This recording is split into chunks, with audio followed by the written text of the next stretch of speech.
ಅಲ್ಲಾಹನ ನಾಮದಿಂದ ಸುನ್ನಿ ಜಮಿಯತುಲ್ ಮುಅಲ್ಲಿಮೀನ್ ಸೋಮವಾರ ಪೇಟೆ ಸಾಮಾನ್ಯ ಮಹಾಸಭೆ ಕಾರ್ಯಕ್ರಮದಲ್ಲಿ ಈ ಕಾಲಿಕಾ ನ್ಯೂಸ್ ಅನ್ನು ಓದುತ್ತಿದ್ದೇನೆ. ಓದುತ್ತಿರುವವರು ಶಿಹಾಬುದ್ದೀನ್ ನಿಜಾಮರಿಗೆ.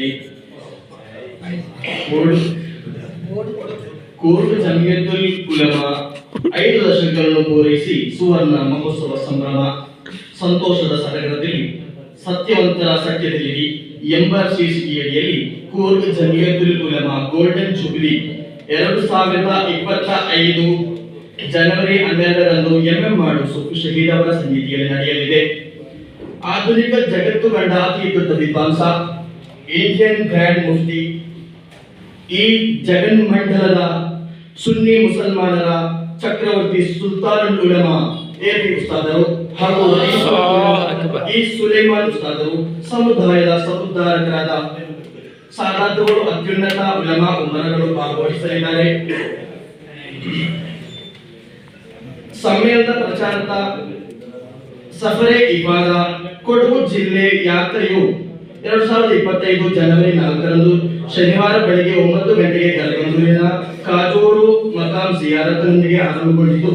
ವಿವಿಧ ಪಟ್ಟಣ ಪ್ರದೇಶಗಳಲ್ಲಿ ಪ್ರಚಾರ ಕಾರ್ಯಕ್ರಮ ನಿರ್ವಹಿಸುತ್ತ ಉಲಮಾ ನಾಯಕರುಗಳೊಂದಿಗೆ ಅದ್ದೂರಿ ಸ್ವಾಗತವನ್ನು ಕಂಡು ಕೊಡಗಿನ ಸುನ್ನಿ ಮುಸಲ್ಮಾನರು ರೋಮಾಂಚಗೊಂಡಿದ್ದಾರೆ.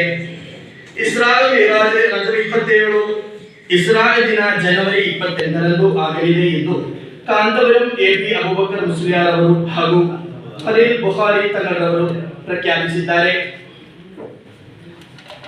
ಮಧುಗಿರಿಯ ಡಿವಿಎಸ್ಪಿ ಶೌಚಾಲಯವನ್ನೇ ತನ್ನ ಕಾಮದ ಅಡ್ಡೆಯನ್ನಾಗಿ ಮಾಡಿ ಮಹಿಳೆಯೊಂದಿಗೆ ಸಿಕ್ಕಿಬಿದ್ದ ಡಿವಿಎಸ್ಪಿ ಚಂದ್ರಪ್ಪ ಎಂಬ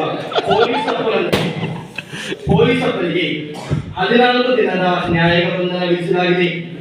ಈಕೆ ವಿಭಾಗದ ಸಮ್ಮೇಳನದಲ್ಲಿ ಹುಸೈನ್ ಸಖಾಫಿ ಚುನ್ನಿಪುರ್ ಉಸ್ತಾದರು ನಡೆಸಿದ ಭಾಷಣವು ಈ ವಾರದ ಸಾಮಾಜಿಕ ಜಾಲತಾಣದಲ್ಲಿ ವೈರಲ್ ಭಾಷಣಗಳು ಒಂದಾಗಿದೆ. ಸಂಸತ್ತಿನಲ್ಲಿ ಡಾಕ್ಟರ್ ಬಿಆರ್ ಅಂಬೇಡ್ಕರ್ ವಿರುದ್ಧ ಕೇಂದ್ರ ಸಚಿವ ಅಮಿತ್ ಶಾ ನೀಡಿರುವ ಅವಹೇಳನಕಾರಿ ಹೇಳಿಕೆ ಖಂಡಿಸಿ ಅವರ ರಾಜೀನಾಮೆಗೆ ಒತ್ತಾಯಿಸಿ ಭಾರತಾದ್ಯಂತ ಸಂವಿಧಾನ ಸಂರಕ್ಷಣಾ ಜಾಥಾ ಹಮ್ಮಿಕೊಳ್ಳಲಾಗುತ್ತಿದೆ. ಸುನ್ನಿ ವಿದ್ಯಾಭ್ಯಾಸ ಬೋರ್ಡಿನ ಅಧೀನದಲ್ಲಿ ನಡೆಯುತ್ತಿರುವ ಪಬ್ಲಿಕ್ ಪರೀಕ್ಷೆಯು ರಾಜ್ಯದಾದ್ಯಂತ ಇದೇ ಫೆಬ್ರವರಿ 8, 9ರಂದು ನಡೆಸಲು ತೀರ್ಮಾನಿಸಲಾಗಿದೆ. ಕೂರ್ಗ್ ಜಮಿಯತುಲ್ ಉಲಮಾ 5 ದಶಕಗಳನ್ನು ಪೂರೈಸಿದ ಸುವರ್ಣ ಮಹೋತ್ಸವ ಸಂಭ್ರಮದ ಪ್ರಯುಕ್ತ ಬಿಡುಗಡೆಗೊಳ್ಳಲಿರುವ ಅಲ್ ವಿರಾಸ ಗೋಲ್ಡನ್ ಗಿಫ್ಟ್ ಕೊಡಗಿನ ಮುಸ್ಲಿಂ ಇತಿಹಾಸದಲ್ಲಿ ಒಂದು ದಾಖಲೆಯಾಗಲಿದೆ. ಈ ಪುಸ್ತಕವನ್ನು ಕಿಕ್ಕರೆ ಮಹಮೂದ್ ಉಸ್ತಾದರ ಸಾನ್ನಿಧ್ಯದಲ್ಲಿ ಬಿಡುಗಡೆ ಮಾಡಲಾಯಿತು. ಅದರಲ್ಲೂ ವಿಶೇಷ ಕರ್ನಾಟಕದಾದ್ಯಂತ ಎಸ್ವೈಎಸ್ ಸದಸ್ಯತ್ವ ಅಭಿಯಾನದ ಸಡಗರ ಎಲ್ಲೆಡೆಯೂ ನಡೆಯುತ್ತಿದೆ. ಇತ್ತೀಚೆಗೆ 160 ಉಮ್ರಾ ಯಾತ್ರಾ ತಂಡದೊಂದಿಗೆ ಅಮೀರ್ ಆಗಿ ಹೋಗಿದ್ದ ಅಶ್ರಫ್ ಸಖಾಫಿ ಅವರು ಯಾವುದೇ ತಾಂತ್ರಿಕ ದೋಷದಿಂದಾಗಿ ಸಂಭವಿಸಿದ ಪ್ರಮಾದಕ್ಕೆ ವಿಷಾದ ವ್ಯಕ್ತಪಡಿಸುತ್ತಾ ನನ್ನ ತಪ್ಪಿಗೆ ಸಖಾಫಿಗಳನ್ನು ಎಪಿ ಉಸ್ತಾದರನ್ನು ಎಳೆದು ತರಬೇಡಿ ಎಂದು ಕರ್ನಾಟಕ ಸಖಾಫಿ ಕೌನ್ಸಿಲ್ ಮುಂದೆ ಯಾವುದೇ ಲೋಪದೋಷ ಪ್ರಮಾದಗಳು ಬರದಂತೆ ಮಾಡಿಕೊಟ್ಟಿದ್ದೇನೆ. ಅಶ್ರಫ್ ಸಖಾಫಿ ಪರ್ಪುಂಜ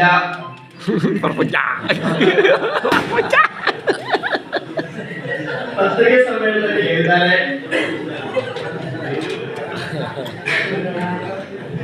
ಚೀನಾದ್ಯಂತ ಭಯಭೀತಿ ಹುಟ್ಟುತ್ತಿರುವ HMV ಸೋಂಕು ಭಾರತದಲ್ಲಿಯೂ ಕಳವಳಕ್ಕೆ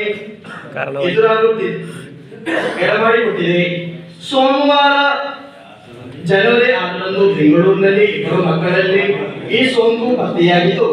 ಆದರೆ ಈ ಬಗ್ಗೆ ಭಾರತದ ಜನರು ಭಯಪಡುವ ಅಗತ್ಯವಿಲ್ಲ ಎಂದು ಆರೋಗ್ಯ ಸಚಿವ ಗುಂಡೂರಾವ್ ತಿಳಿಸಿದ್ದಾರೆ. 2001ರಲ್ಲಿ ಪ್ರಥಮ ಬಾರಿಗೆ ಚೀನಾದಲ್ಲಿ ಈ ವೈರಸ್ ಅನ್ನು ಪತ್ತೆ ಹಚ್ಚಲಾಯಿತು. ಆದರೆ ಭಾರತದಲ್ಲಿ ಈ ಬಗ್ಗೆ ಆತಂಕ ಪಡುವ ಅಗತ್ಯವಿಲ್ಲ. ಮಾಸ್ ಲಾಕ್ಡೌನ್ ನಂತಹ ಕಠಿಣ ಕ್ರಮ ಜಾರಿ ಮಾಡಲ್ಲ ಎಂದು ಸಚಿವ ಗುಂಡೂರಾವ್ ವ್ಯಕ್ತಪಡಿಸಿದ್ದಾರೆ. ಸಿಎಂ ಬದಲಾವಣೆ.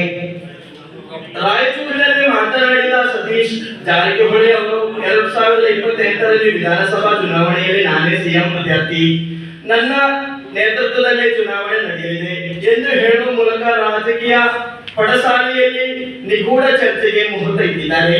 ಈ ಮಾತಿನ ಮೂಲಕ ಸಿಎಂ ಸ್ಥಾನದ ಮೇಲೆ ಕಣ್ಣಿಟ್ಟಿರುವ ಡಿಕೆ ಶಿವಕುಮಾರ್ಗೆ ಬಿಸಿ ಮುಟ್ಟಿಸಿದ್ದಾರೆ. ಇನ್ನೊಂದೆಡೆ ಸಿದ್ದರಾಮಯ್ಯ ಅವರು ನಾನು ಪೂರ್ಣಾವಧಿ ಸಿಎಂ ಎಂದು ಹೇಳುತ್ತಿರುವ ಹಿನ್ನೆಲೆಯಲ್ಲಿ ಮುಂದಿನ ಅವಧಿಗಾದರೂ ತಮ್ಮ ಸರದಿ ಬರಬಹುದು ಎಂದು ನಿರೀಕ್ಷೆ ಡಿಕೆ ಅವರದು. ಆದರೆ ಈ ಪಟ್ಟದ ಮೇಲೆ ಜಾರಕಿಹೊಳಿ ಕಣ್ಣಿಟ್ಟಿರುವುದರಿಂದ ಭವಿಷ್ಯದಲ್ಲಿ ಸಿಎಂ ಪಟ್ಟಕ್ಕಾಗಿ ಕುಸ್ತಿ ನಡೆಯುವುದಂತೂ ಗ್ಯಾರಂಟಿ. ಇಲ್ಲಿಗೆ ನಮ್ಮ ವಾರ್ತೆ ಪ್ರಸಾರ ಮುಕ್ತಾಯವಾಯಿತು. Camera person Safal ಸಕಾಫಿಯೊಂದಿಗೆ Shihabuddin ನಿಸಾಮಿ ಪರಗಳಲ್ಲಿ